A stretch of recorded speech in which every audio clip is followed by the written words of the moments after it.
बिस्मिल्लाहिर्रहमानिर्रहीम। अस्सलाम वालेकुम। उम्मीद करता हूँ आप सब ठीक होंगे और खैर आफियत होंगे। बिग डेटा का हमने लास्ट लेक्चर के अंदर सारी अपाचे स्पार्क की इंस्टॉलेशन देख ली थी, हमने एनवायरनमेंट वेरिएबल सेट करके देख लिए थे, कन्फिग्रेशंस देख ली थी। और आज हम ज़रा देखेंगे कि अपाचे स्पार्क के बैक एंड के ऊपर जो डायरेक्टरी स्ट्रक्चर है वो किस तरह का है, और वो चीज़ें जो हमने आर्किटेक्चर के अंदर पढ़ी थी उसके साथ डायरेक्टरी स्ट्रक्चर को अलाइन करके देखेंगे।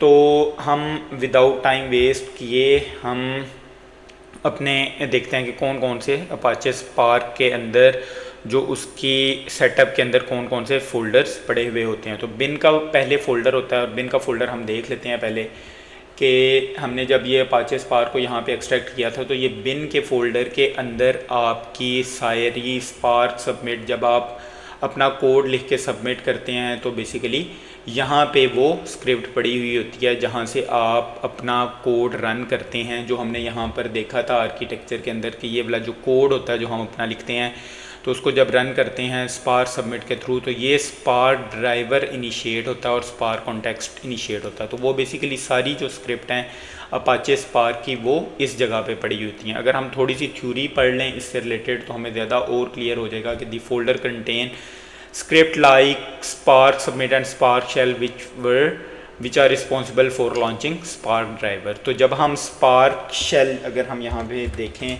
cmd के अंदर, तो जब हम spark dash shell को लॉन्च करते हैं तो बेसिकली वो इसी बिन फोल्डर के अंदर जो एग्जीक्यूटिबल्स पड़ी होती हैं वो वहाँ से कंसिडर कर रहा होता है सारी ये चीज़ें। ठीक है, तो ये जो स्पार्क शेल और ये सब जो हैं बैक एंड पे इस बिन के फोल्डर के अंदर, ये देखें स्पार्क शेल भी पड़ा हुआ है और स्पार्क सबमिट जब आप अपना कोड लिखते हैं तो इसके अच्छा बिन के फोल्डर के when you submit an Apache submit an application via spark submit, the spark driver is initiated and spark context is created। तो हमने ये भी पढ़ा था कि जब हमारा स्पार्क ड्राइवर क्रिएट होता है तो स्पार्क सबमिट हम उसको इनिशिएट करते हैं तो ड्राइवर इनिशिएट हो जाता है और उसका स्पार्क कॉन्टेक्स्ट क्रिएट हो जाता है। स्पार्क कॉन्टेक्स्ट क्रिएट मीन्स कि उसका डैग और ये सब बन जाता है। जब हम इसको आज हम देख भी रहे होंगे कि बैक एंड पे ये डैग किस तरह बन रहा होगा। अच्छा, उसके बाद the driver program coordinate the job execution interacting with the Spark contact manage the source and communicate with the cluster. तो ये बिन फोल्डर के अंदर ही ये सारी स्क्रिप्ट पड़ी होती हैं, स्पार्क सबमिट वाली, ड्राइवर इनिशिएट करने वाली और स्पार्क कॉन्टैक्ट्स क्रिएट करने वाली, ये सब यहाँ पर ही पड़ी होती हैं। जो रिस्पॉन्सिबल होता है किसके लिए, RDDs को क्रिएट करने के लिए, और जो डैग हमने पढ़ा था लास्ट में उसको क्रिएट करने में, उसकी स्क्रिप्ट यहाँ से इनिशिएट होती हैं। उसके बाद हम आ जाते हैं कॉन्फ का फोल्डर होता है, हम कॉन्फ के फोल्डर में आते हैं। तो कॉन्फ के फोल्डर के अंदर ये सब चीज़ें पड़ी हुई हैं जो बेसिकली हमारे क्लस्टर मैनेजर के साथ इंटरेक्ट करती हैं। ड्राइवर क्लस्टर मैनेजर्स के साथ इंटरेक्ट करके सारी जो कन्फिग्रेशंस हैं वो जो क्लस्टर को जो भी रिसोर्सेज चाहिए होते हैं, जो हमारे टास्क को रिसोर्सेज चाहिए होते हैं, जितने हमारे रिसोर्सेज हैं, इन टास्क को डैग के अंदर जो टास्क बनते हैं उनको जितने रिसोर्सेज चाहिए होते हैं वो बेसिकली क्लस्टर मैनेजर को इस कॉन्फ़िगरेशन का जो फोल्डर है इसके थ्रू ही हम बता रहे होते हैं। तो इसमें आप देख लें ये डिफ़ॉल्ट कन्फिग्रेशन, ये टेम्पलेट्स वगैरह इसमें पड़े हुए हैं जहाँ से आप इसकी कन्फिग्रेशन वगैरह सेट करते हैं। इसी तरह जार की फ़ाइल जब आपका ड्राइवर इनिशिएट हो जाता है तो नेसेसरी जो जार की फ़ाइल्स होती हैं जो अगर उसे चाहिए हों तो वो आप ये जार के फोल्डर के अंदर रख देते हैं। इसके साथ ही लॉग्स का फ़ोल्डर भी होता है, हम लॉग का फ़ोल्डर भी दिखा देते हैं। आप लॉग्स के फ़ोल्डर के अंदर जार का फ़ोल्डर, यहाँ पे ये सारी आपकी नेसेसरी एग्जीक्यूटेबल्स पड़ी होती हैं।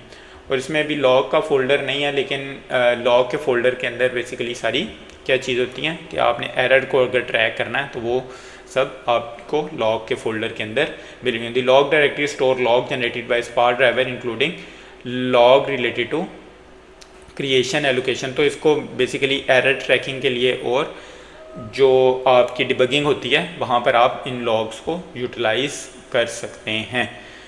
अच्छा, अब हम देखते हैं कि क्योंकि हमने अपना पहला प्रोग्राम सेटअप करना है तो हम क्या करते हैं, इसको बंद कर देते हैं और हम CMD के अंदर आते हैं। लेकिन CMD आपने पायस्पार्क को लॉन्च करने से पहले अपना एनवायरनमेंट वेरिएबल लाजमी सेट कर लेना है। किसका एनवायरनमेंट वेरिएबल सेट करना है? पाइथन का एनवायरनमेंट वेरिएबल सेट करना है।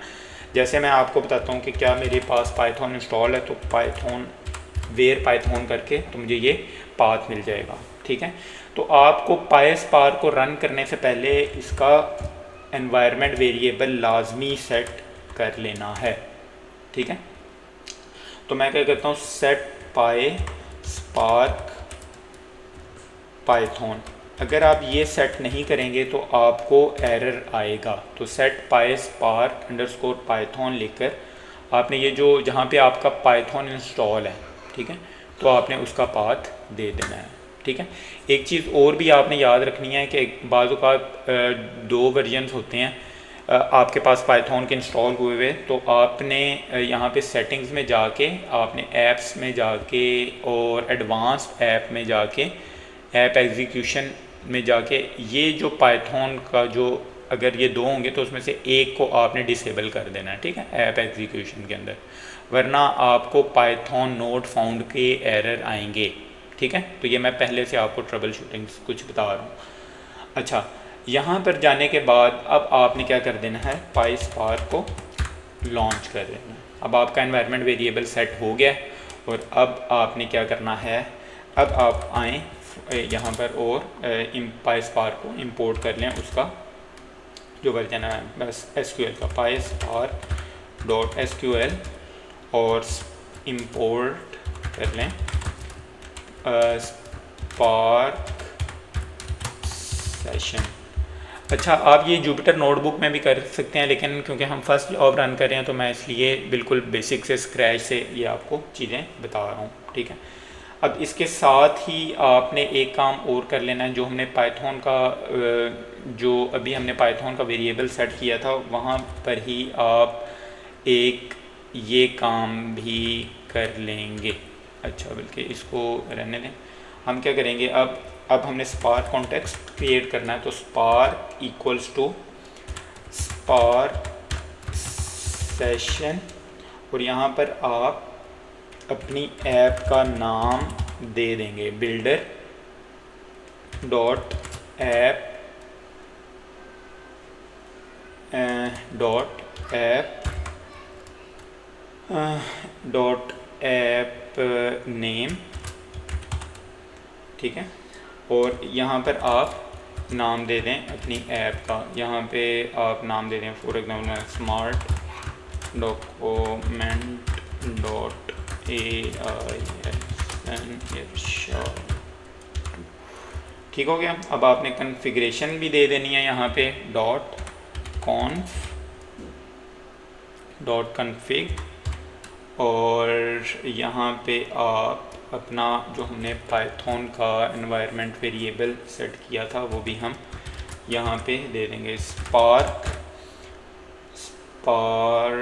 और हम इसको spark dot executor env spark dot executor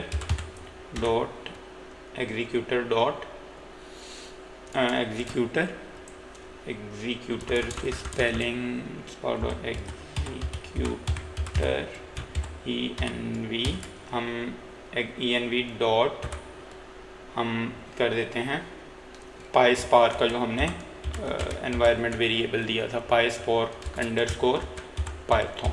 ठीक है, अच्छा, अब हमारे पास ये भी हो गया सेट, और हमने क्या यहाँ पर एक चीज़ और देनी है, क्योंकि हमने इधर उसका पाथ भी दे देना है। तो मैं विंडो वी करता हूँ क्योंकि मैंने पहले से यहाँ पे इंस्टॉल किया हुआ है, और डॉट गेट और क्या करूँगा क्रिएट। ठीक है, तो ये आपने स्पार्क कॉन्टेक्स्ट को लॉन्च करते हुए आपने ये ऐप का नाम दे देना है, कॉन्फ़िगरेशन फाइल दे देनी है spark.executor env.py और इसके ऊपर आपने इंटर कर देना। तो सिंटैक्स एरर दे रहा है, तो सिंटैक्स एरर क्यों दे रहा है, क्योंकि इसको आपने इस तरह फ्रंट ब्रेसेस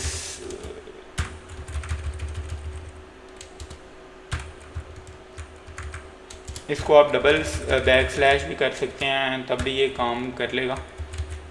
तो हम इसकी स्लैशेस को ठीक कर लेते हैं, ठीक है।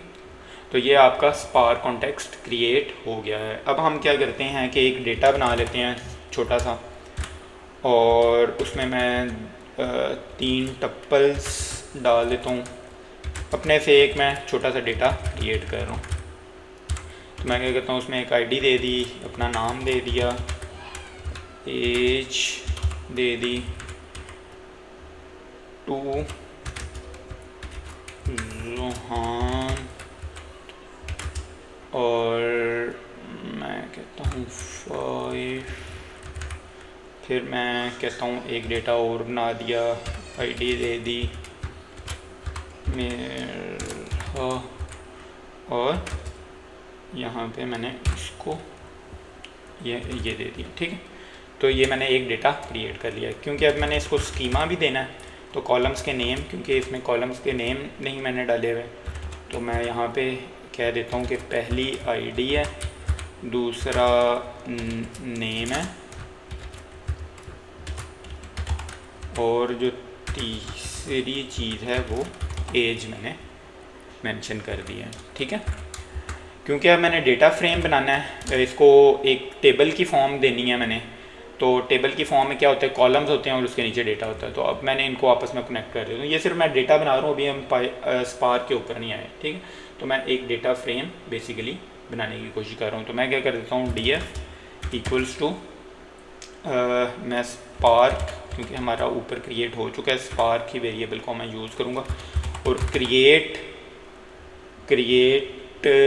डेटा फ्रेम, ठीक है। और इसमें मैं वो दोनों ऊपर जो डेटा और कॉलम है वो मैं दोनों इसमें प्रोवाइड कर देता हूँ, इससे बचने के लिए कि एरर ना आए। तो मैंने वही कॉपी पेस्ट कर दिया। तो ये मेरा डेटा फ्रेम भी आ गया है। अब मैंने इसके ऊपर ट्रांसफॉर्मेशन लगानी है। ट्रांसफॉर्मेशन क्या लगानी है कि मुझे सिर्फ वो बता दें जिसकी एज 5 से कम है, ठीक है। तो मैं क्या करता हूँ, फिल्टर्ड इक्वल्स टू,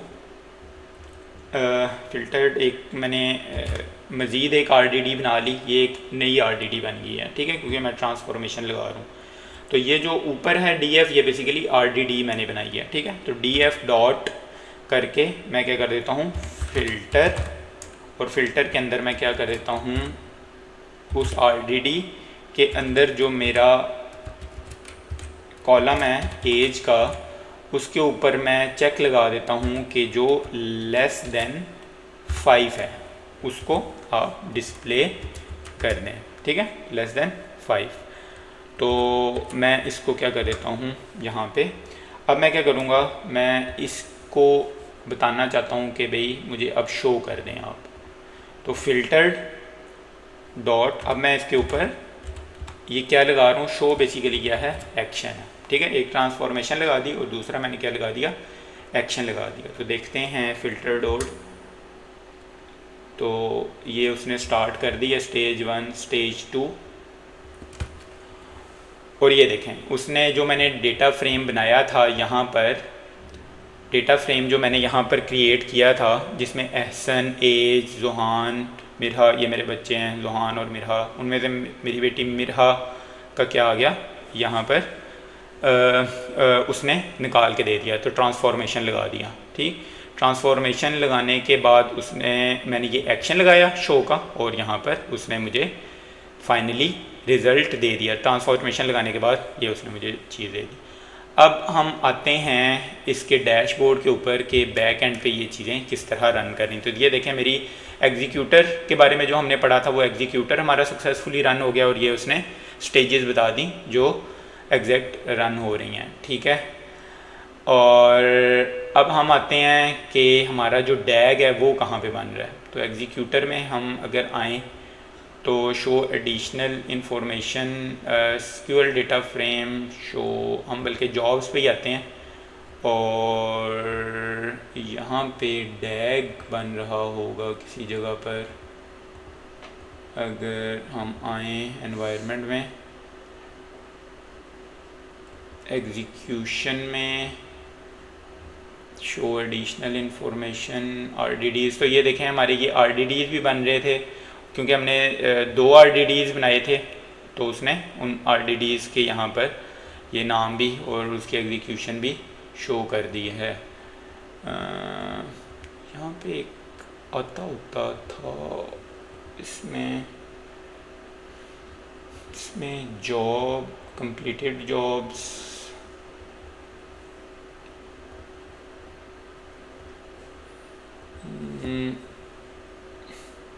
इसमें storage environment spark properties Hadoop properties भी आ रही हैं यहाँ पर, ठीक है। और बेसिकली ये किस लिए है स्पार्क का ये वाला जो जॉब है, ये किसके लिए है आपका, बेसिकली मॉनिटरिंग के लिए है। तो कि आप अपनी जितने डेटा फ्रेम्स हैं और जो बन रहे हैं उसकी आप मॉनिटरिंग कर सकें। तो show additional matrix SQL data frames show, तो ये आपका बेसिकली डैग यहाँ पे बन रहा है। तो ये जो हमने डैग, ये फ़िल्टर की हमने एक ट्रांसफॉर्मेशन देखी, तो एक ही ट्रांसफॉर्मेशन थी और उसने फाइनली आपको यहाँ पे रिज़ल्ट जनरेट करके दे दिया। तो ये स्पार्क का जो जॉब है, ये डैशबोर्ड, ये आपके लिए बहुत यूज़फुल है जब आपने अपने बैक एंड पे चीज़ें देखनी होंगी, बैक ट्रैक करना होगा डिबगिंग के लिए, आपको ये बहुत यूज़फुल होने वाला है। तो इसमें आपको सारी इन्फॉर्मेशन मिल जाएगी कि इस टाइम पे आपने ये जॉब रन की, कितनी फ़ेल हो गई, कितनी रनिंग है, कितनी सक्सीड हो गई हैं। तो इट्स क्वाइट यूज़फुल टूल। तो अब तक के लिए इतना ही, और काइंडली मेरी रिक्वेस्ट है कि प्लीज़ मेरा चैनल भी सब्सक्राइब करें और ये मेरा जो व्हाट्सएप चैनल है इसको भी फॉलो कर लें। और हमारा अब जो हमने 12 वीक का कोर्स जो स्टार्ट किया था वो यहाँ पे ख़त्म होता है। इसमें हमने सारी चीज़ें डिस्कस कर ली कि हमने जो पाइथन जो बिग डेटा की चीज़ें थी, हमने हडूप वगैरह देखा इस पूरे कोर्स के अंदर, हमने OLAP क्रिएट किया, हमने देखा कि एक्सेल की क्या लिमिटेशन थी, हमने OLAP के थ्रू अपना एक डेटा वेयर हाउस क्रिएट किया, फिर उसी चीज़ को हमने HDFS के अंदर बैच प्रोसेसिंग HDP के थ्रू चीज़ें देखी, फिर हमने अपाचे स्पार्क को देखा, अपाचे रियल टाइम और बैच प्रोसेसिंग के दरमियान डिफरेंस देखा। तो और हाइव के बारे में हमने देखा, और हमने देखा कि जो जिनको SQL आती है तो वो इजीली हाइव के अंदर भी जंप कर सकते हैं। और हमने अपनी अपाचे स्पार्क के अंदर भी अपाचे स्पार्क को सेटअप करने देखा, इसकी डायरेक्टरी को जो अंडरस्टैंड करना अंडरस्टैंड किया कि जो अपाचे स्पार्क की डायरेक्टरी स्ट्रक्चर किस तरह की इंस्टॉलेशन और कॉन्फ़िगरेशन देखी। और आज हमने पहली अपाचे स्पार्क की जॉब भी रन करके देखी। तो ओवरऑल जो बिग डेटा के अंदर इन्हीं फ्यू टूल्स के बारे में ज़्यादा अगर आपको जान पहचान हो, इनके बारे में आपकी हैंड्स ऑन हो, तो आप बिग डेटा के अंदर किसी भी डोमेन के अंदर स्विच कर सकते हैं और डेटा इंजीनियरिंग की जॉब्स के लिए भी आप अप्लाई कर सकते हैं इजीली। और इंशाल्लाह ताला नेक्स्ट जो होगा मैं रैंडम वीडियोस बनाऊंगा LLM लार्ज लैंग्वेज मॉडलिंग और आर्टिफिशियल इंटेलिजेंस, और होपिंग के पाइथन की मैं एक मैथमेटिक्स की डोमेन के अंदर क्या किस तरह हम मैथमेटिक्स को पाइथन के अंदर इम्प्लीमेंट कर सकते हैं और किस तरह मैट लैब से अपनी जान छुड़वा सकते हैं, कि किस तरह हम मैट लैब की सारी चीज़ें पाइथन के अंदर भी कर सकते हैं। तो इंशाल्लाह अपकमिंग वीक के अंदर हम उसके ऊपर जो हैं लेक्चर्स बनाएंगे। तो इस तरह का वो डेडिकेटेड कोई हम कोर्स तो नहीं देखेंगे, लेकिन हम रैंडम वीडियोस बना रहे होंगे। तो हमारा बिग डेटा का कोर्स यहाँ पर एंड हो गया है। तो इंशाल्लाह ताला एडवांस जो बिग डेटा के लेक्चर्स होंगे वो भी मैं साथ साथ रैंडम वीडियोस अपने यूट्यूब चैनल के ऊपर डालता रहूँगा।